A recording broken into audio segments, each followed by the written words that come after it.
Bryson Rivers and Lauren Johansen appear to be very cute as a couple in shared photos.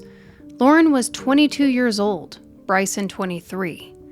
The young couple dated off and on for about 5 years. But you would never even guess that Bryson was Lauren's abuser. He was a bad man with horrible intentions. A monster who committed unspeakable acts to his girlfriend Lauren. And today we're going to talk about it. Thank you so much for tuning in. I'm Chelsea J. And for those of you that have wished me well in getting better after feeling ill this last week, I really love and appreciate you so much. It's good to be back.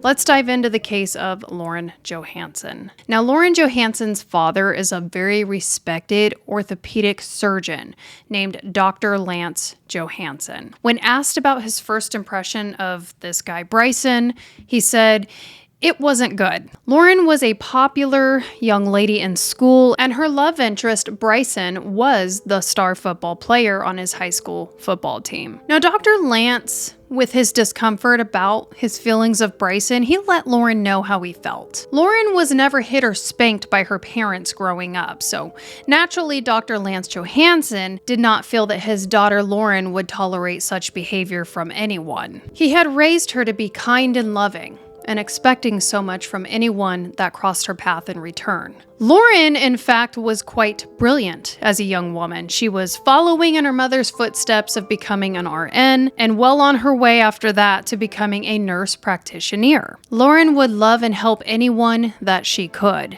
She was a regular volunteer at multiple animal shelters and rescued many different animals. She took her dog Bentley Joe and her cat Marley everywhere that she went. And if she could have, she would have brought her rescue horse Coco along with her if the horse fit in the Jeep. Now, Lauren's mother would end up having to quit her job as an RN when her siblings were born prematurely and had disabilities. Lauren's brothers Kyler and Christian, as well as her sister Caitlin, could really count on Lauren. And it's very evident that Lauren made her father, Dr. Lance Johansen, a very proud man. Lauren, however, found herself in stormy cycles with Bryson, which were described as violent episodes, and she had intentions to end things with Bryson as she headed off to the University of Southern Mississippi. But Bryson was obsessed with Lauren. He would not let her go. He stalked her, broke into her apartment, and caused issues with men that Lauren would talk to or make friends with. An example would be Lauren lived next door to a man named Nick, and Nick was also studying to become a nurse practitioner after serving 3 years in the military. Now, last year, April 2023, this is a very fresh case. She ended up confiding with Nick about her attempt to get away from her former boyfriend, Bryson. Nick, like everyone else, found Lauren just absolutely incredible. Like, he could not resist her. She was just a wonderful, wonderful young woman in Nick's eyes. Upon Lauren returning from a trip that she went on, she ended up asking Nick to check the home that she was living in at the time, and he did. According to Nick, Bryson had been under her bed waiting for her. Bryson had nailed the doors shut with the idea that once Lauren would enter a particular room, he would pop out and she would have no way to escape. At that time, when Nick discovered Bryson in the room, he reached for a firearm and he threatened for Bryson to leave, and allegedly Bryson, he left real quick. Also, by this point, Bryson had previous arrests for drug possession, auto burglary, and a DUI. Lauren involved the police many times trying to get Bryson to leave her alone, and it was obvious that this was driving Nick and Lauren to be closer because the more that Bryson would antagonize Lauren and Nick was able to come into the picture and protect Lauren, the safer with Nick that Lauren felt. So this drove Bryson nuts. Obviously, this was a loss of control for Bryson. So what he ended up doing was he stalked Nick and Lauren together once they actually started to date. They ended up having to put up cameras for Lauren's protection. 1 year ago to this month, back in August of 2023, Lauren and Nick went to Miami together, and it was there only after a few short months that Nick found himself completely in love with Lauren, and he decided, this is going to be the woman I'm going to spend my life with. So he decided in Miami he was going to propose to Lauren. She excitedly accepted. However, in October of 2023, just a few months after her acceptance to marry Nick, Bryson crept back in her life and he won her over once again. This led to Nick and Lauren breaking off their very short engagement. But Nick knew. He knew Bryson's dark web of his lies and power over Lauren was really what won her back over. Bryson, after all, was Lauren's true first love, her first boyfriend. And he had taken advantage of her and her family for so long that he knew how to win Lauren back over. And this is actually acknowledged later by Nick. He knew. Bryson knew what he was doing. He was very good at what he did. He was very manipulative and dark. Now, when Nick went to gather his remaining belongings from Lauren's house, if you remember, Nick had drawn a weapon on Bryson and he said, "Get out of here," when Lauren was confiding in Nick. Well, that all came back. Bryson was about one-upping this dude. Bryson jumped out of the closet and he drew a gun on Nick to Nick's forehead. Nick said, "I grabbed the weapon, I turned it on him, and I disassembled it." Nick said, "I told Bryson that there would be no issue. I'm here to get my things and I'll be leaving. I left the gun disassembled in the middle of the floor." Now, Dr. Lance Johansen, in hindsight, now recognizes that Lauren was suffering from battered woman syndrome when she made the shocking decision to reunite with Bryson during the fall of last year, 2023. In fact, in the winter, Lauren and Bryson decided they were going to take a vacation together in Nashville, Tennessee. They visited the Frist Art Museum on Broadway, Topgolf near the Cumberland River, and then returned to their Airbnb before heading to a football game at a bar. While at the bar, allegedly, what happened was Bryson had accused Lauren of hooking up with a bartender, allegedly in the bathroom, while they were at the bar. So the two were arguing as they left the bar that night. So the first thing that Bryson did when he got Lauren alone in a car was take her phone so she couldn't call for help because he knew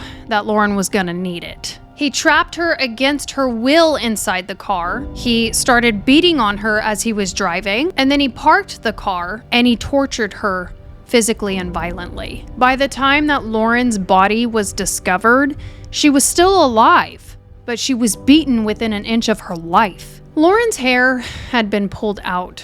Her eyes were beat shut, and there was blood all over the seats of the car. And this was a rental. And Lauren managed to record a partial amount, they say up to 10 minutes, of what happened in the car that night. So there was audio taken. And this is what Mr. Big Shot, Bryson, had to say to his girlfriend as she lay in the seat bleeding and suffering in physical agony.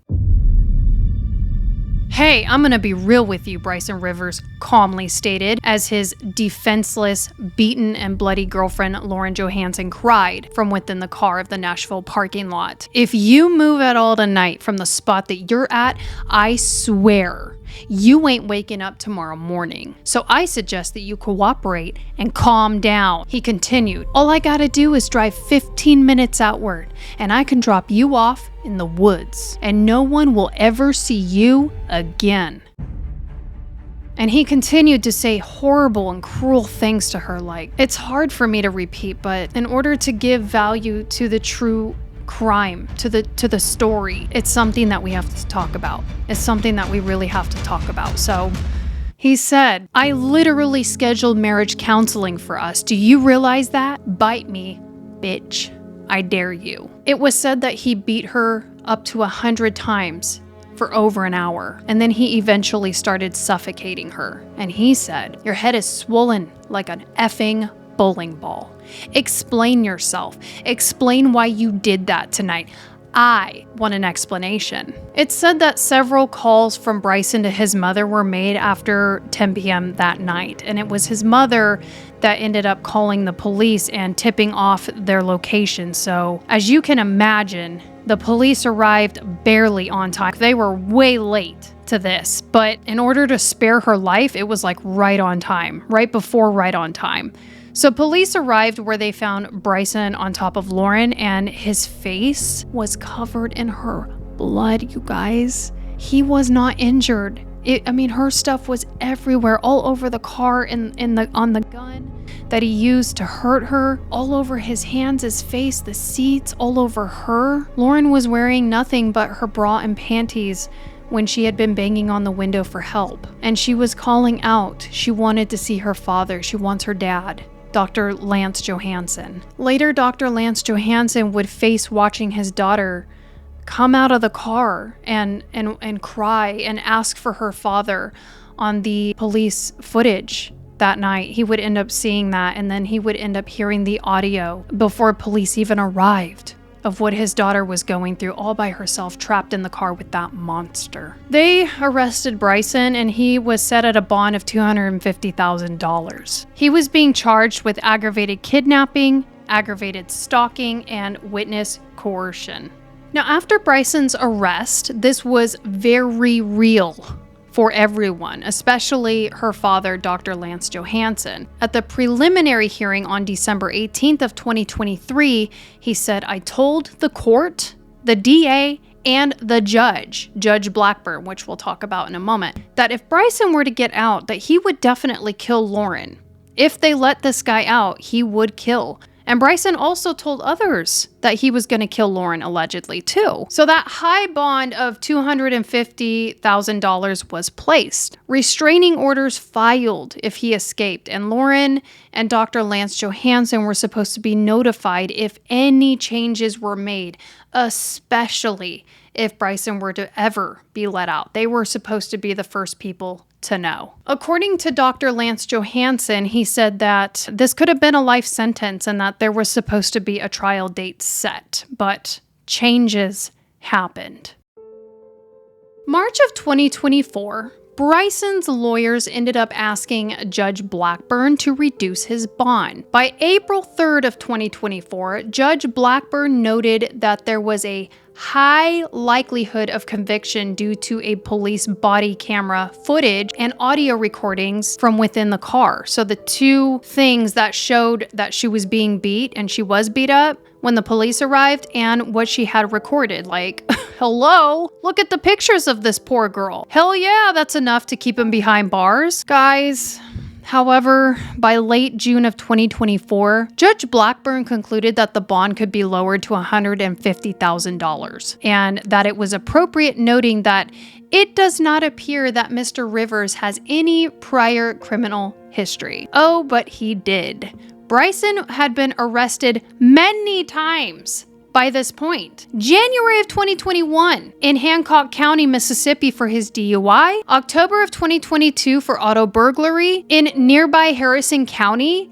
And again in December of 2022 for possession and trafficking of a controlled substance. Davidson County District Attorney's Office commented that the system allowed the reduced bond without flagging prior convictions. Therefore, this Judge Blackburn, despite all of the evidence of him nearly killing someone with his own hands, decided, yeah, it doesn't look like he's, gonna commit any crimes on the streets, I don't think. So she lowered it. And this all just goes from real bad to worse. Prepare yourself. You're gonna be enraged for Lauren and her family. With the bond, the conditions for him to post were that he was supposed to have a GPS ankle monitor, live in Davidson County, not in the same county or near Lauren Johansen or her family, and he was obviously not allowed to have any contact with Lauren Johansen or her family, and he could not possess a weapon of any sort. He had an address lined up to stay in Nashville. However,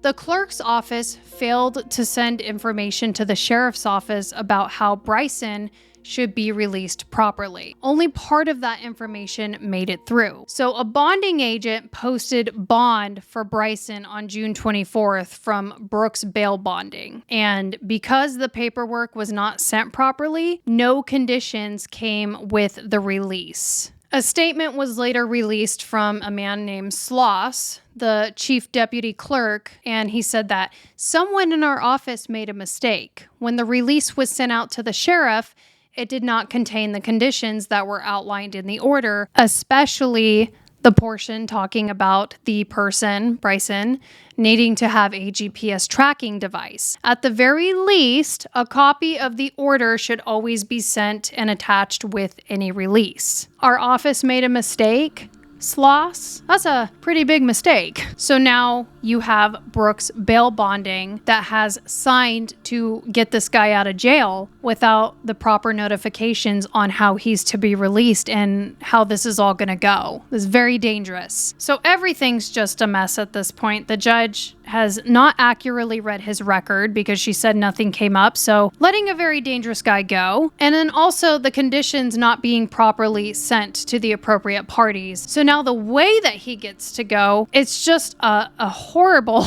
I can't even describe. This is really bad. And then Bryson was released directly to the street rather than to an agent of the bonding company, which is also a violation. So nevertheless, Bryson did end up calling Brooks bail bonding at 4:36 p.m. that day. An agent from Brooks bail bonding ended up coming and picking up Bryson. They took Bryson to Tracking Solutions, which was the company on his order, but they were closed at 5 p.m. So they ended up driving Bryson to a new company called Freedom Monitoring Services. And allegedly, they were a very new company. Like, they had just formed as a company all together in the middle of June of 2024. Okay, well, the court order was sent to Tracking Solutions with the conditions of his release, which was closed. Therefore, Freedom Monitoring Services did not have the order or the conditions of Bryson's release. So Bryson was fitted with an ankle monitor. And they took Bryson's word for where he would be staying. They said, where are you going to go? How do we set this thing up on you? And Bryson, who was not allowed to leave Davidson County, told them, I'm going to Mississippi. So they set his tracking device to be able to permit him to leave Davidson County. 4 days later, Tracking Solutions sent a report to the DA that Bryson Rivers was a no-show to get his tracking device on him. Bryson was ordered to appear in court on July 2nd for violating his bond conditions. Freedom Monitoring Services also, for the first time that day, received the court order with the bond conditions. Also on this day, 4 days later, they finally contacted Lauren's father and left him one voicemail letting him know, oh, Bryson's out. This is Bailey calling from the District Attorney's Office here in Nashville. Bryson Rivers was released from custody. He was supposed to report straight to a GPS company and be put on a GPS monitor, and he was not to leave Davidson County. But as soon as he was released, he did not report to that GPS monitoring company, and he has not been heard from, so I want to make sure that Lauren is safe. In the meantime, Freedom Monitoring contacted Bryson and asked him to return to Nashville due to an issue with his GPS monitoring device. It said that he did. A new device was placed on him, and then things were fine. They let him go. But things were not fine. He lied. He was in violation of his court order. I'm very confused alongside everyone else in the nation at this time. Why? Everyone let this happen. The bond order stated that he was to be turned in to Davidson County Sheriff's Office by the monitoring company if any violations happen within this order. The fact that Freedom Monitoring Services finally got the conditions and the order and they brought him back just to fit him with a new device, a liar, and then they let him go and say, well, have a nice day, just stay in Davidson County, is beyond me. I want you to remember June 29th because the people who gave us this photo say that's when Bryson Rivers drove back to Nashville in what they believe was Lauren Johansen's car with Lauren in the passenger seat. The image was captured by security cameras outside Brooks bail bonding, the same company that was court ordered to return Rivers to jail if he had any contact with the girl police say he once left bruised and beaten in a Nashville parking lot last December. Clearly the judges are going to want some answers. News Channel 5 legal analyst Nick Leonardo. One of the things that really jumps out is the amended order. He's referring to this order from Judge Cheryl Blackburn telling all parties, including the bonding companies, that Bryson was to remain in Davidson County and have no contact with the victim. When you've got both bonding companies here, and both bonding companies have actually signed on this order that goes over the conditions, along with the Metro employee that is supposed to be supervising this, along with the district attorney's office and the defendant, there's no way to get around it. So the notion that we just didn't know, I mean, is that an argument that they can make? When your signature is on this document, quite frankly, you're stopped to deny that you were completely unaware of the bonding conditions, and even more troublesome is what is here at the very bottom of that page. You can see on the bottom of the page where it says the bonding company is to surrender the defendant to the custody of the Davidson County Sheriff's Office upon notification by the monitoring company of any violations of the court order. Failure to respond to the violations in a timely manner may result in suspension of bond privileges and/or other penalties as deemed appropriate by the court. Now that's some serious language for the bonding company. And clearly in this case, that's the problem that both of these bonding companies have, is that they were in open court and they know what is expected of them, and that didn't happen. We want to get you out and keep you out, and that's our goal. Brooke Harlan, owner of Brooks Bail Bonding, promised several times to sit down and answer our questions, but never showed up. She later told News Channel 5 Investigates over the phone that her agent didn't read the first page of what they were signing. Then why did you rush around to try to have this defendant placed on electronic monitoring? Because you were aware of the conditions of the bond. The bond conditions made it clear that Rivers should have been taken to Tracking Solutions here in Nashville for a GPS monitor. Harlan insisted that Rivers was released from jail too late in the day, so instead, she chose Freedom Monitoring Services, which is owned by one of her bonding agents. That agent, Nikita Wilhoit, would later send this letter to the court saying she only learned of Rivers' bond conditions on June 28th, 4 days after she had placed the ankle monitor on him. And that's when she set up the so-called restriction zones for Rivers' GPS monitor. But remember, by that time, Rivers already returned home to Mississippi, which was a violation of the judge's order. So if those exclusion zones were set up, did the technology fail, or is that just outright lie as to when you set up those exclusion zones? I mean, that's a real problem. And when Rivers returned to Brooks Bonding Company the next day to get his device fixed, allegedly with Lauren in the car, Wilhoit and Harlan already knew he couldn't be anywhere near the victim or leave for Mississippi. That 7-hour drive to Mississippi, you would hope that there would be red flags going on. It should be ding, ding, ding, right? I mean, every few seconds. We know that Freedom Monitoring Services was established with the state just 7 days before they were asked to put a GPS monitoring device on Bryson Rivers. Nick Leonardo says this is a perfect example of why bonding companies shouldn't be responsible for installing GPS monitors required by the courts. He says this is something that should be done right before someone is released from jail. For that to happen, Leonardo says municipalities need to make sure jails have the resources to install these devices on site. Meanwhile, because the DA only called and notified Lauren's father one time with one voicemail, Lauren's father, a busy surgeon, did not even get this voicemail. He had not gotten this voicemail at all. It is now 4 days after Bryson was released that they've called him. Yeah, her father didn't actually get the voicemail until July 1st. So we ended up reaching out to Lauren, his daughter. And she said, I'm aware he's out, and I heard there was a mess of, these monitoring companies and his GPS tracker and whatnot.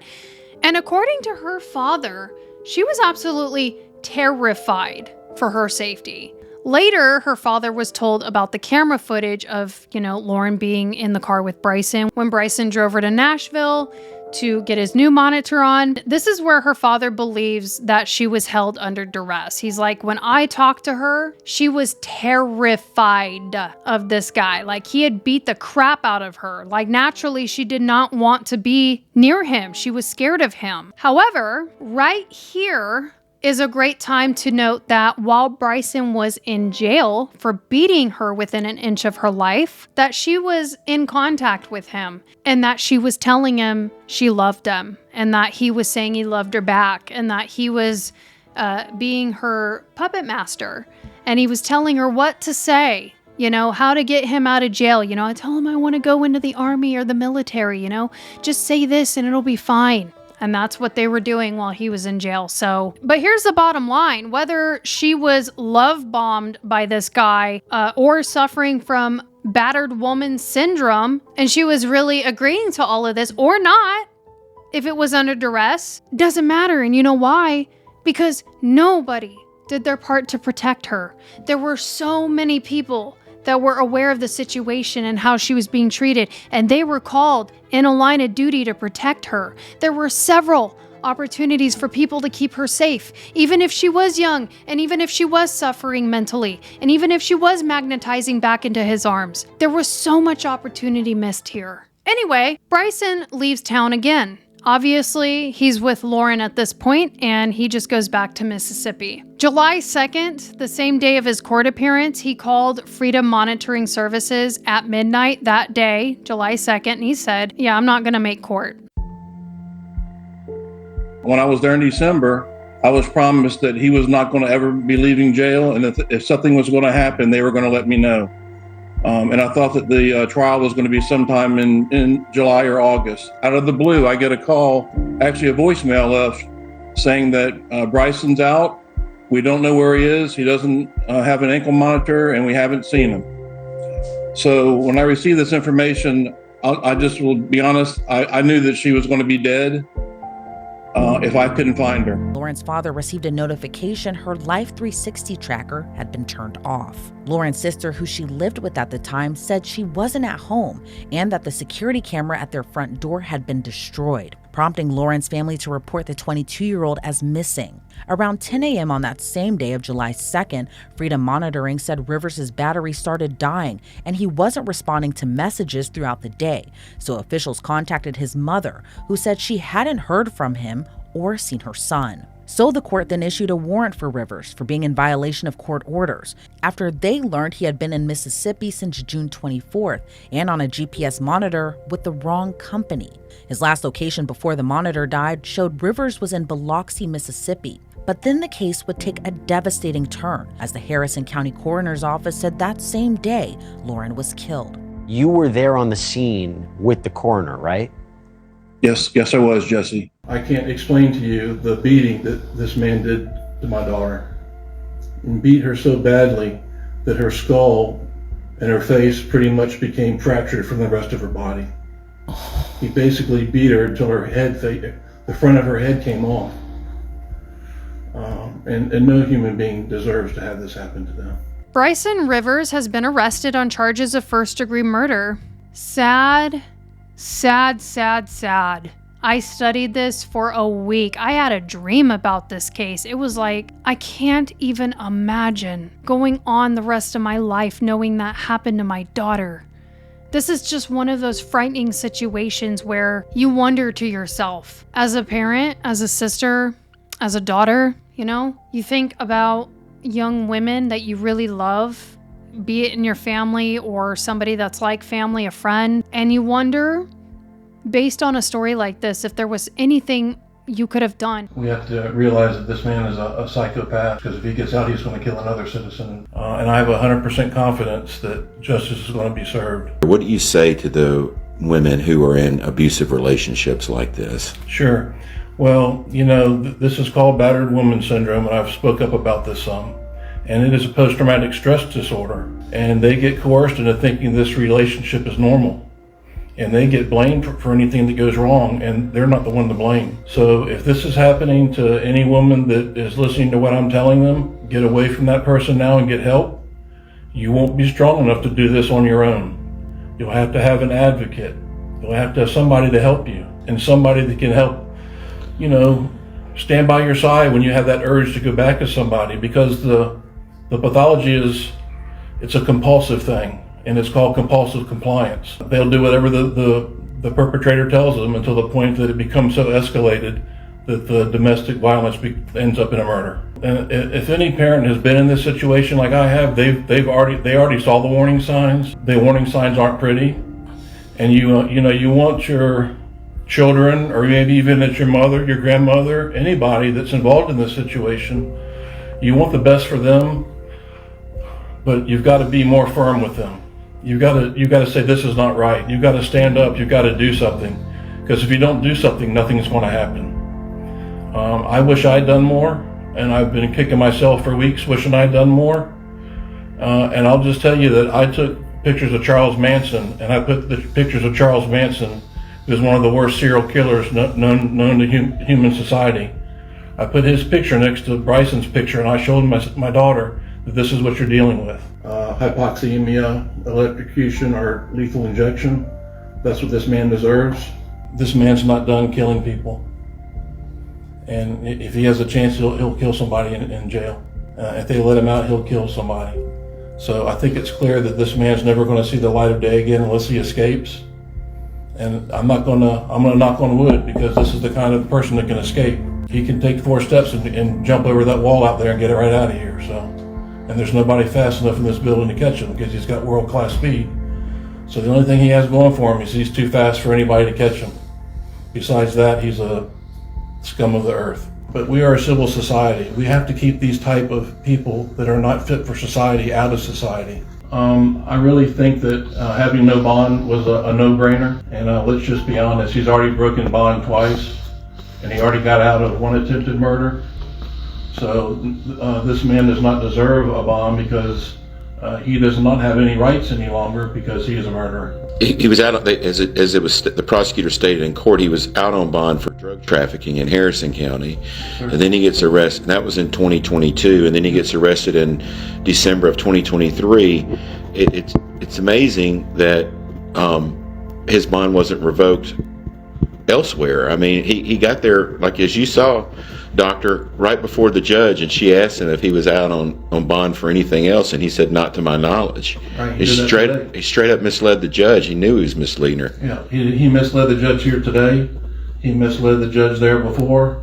And I think the bottom line is, you cannot take a criminal's word for saying the right thing. You cautioned her about him, and that told him you thought he was a psychopath, if I'm not mistaken. I did. What did you, I mean, was that after he assaulted her another time? What led you to that conclusion? Well, unfortunately, our family got to know this person over the years. I'm a very good judge of character, but when you spend time with somebody, you learn what their traits are. You know, we all have our strengths and we all have our weaknesses. And if you go down the checklist, he's got every one of them, plus some that aren't on the checklist but are in the textbook about a psychopath. Yeah, you can teach your kids and tell them all the things in the world, but you know, sometimes they have a mind of their own, and but that's all we can do as parents, and we can't blame ourselves, you know. Well, you know, Lauren was a very smart woman, and it doesn't matter what economic class you're from, whether you're super smart or you have mental challenges, you're from any social background, it doesn't matter. This happens to everybody. And this pathology needs to be spread more in this country, and awareness needs to be made that these people need help. When there's a woman in a domestic situation who is being battered by the perpetrator, they need help. They can't do this on their own. If you were a parent, would you have done something differently? I mean, isn't that kind of what the system's for? Aren't they supposed to take control and support us and take care of us and keep us protected? You know, Dr. Lance Johansen thinks he's gonna kill again. He thinks he's a serial killer. He thinks he finds some kind of joy in the process, you know, but I noticed that it was like Lauren that he was out for the most. But I don't know, given his criminal history, it's like there are so many different things that he was violating. It's just like he never learned. I mean, most of us have survived here to be able to talk about our stories and, oh, I took that person back so many different times. You know, I'm here and I get it now. You know, wow, I lost some money. I lost a house, you know. I lost a couple of things that I can earn back. But your life is priceless. So what are your guys' thoughts on this case? Heartbreaking, right? And Dr. Lance Johansen, I think that you really relied on the system, and I am so sorry for your loss and for her siblings and her mother. Very unfortunate. Thank you guys so much for tuning in. I really appreciate your time, and I will be seeing you next week for another case. Hug your loved ones. Stay safe out there. Be blessed. I'm Chelsea J.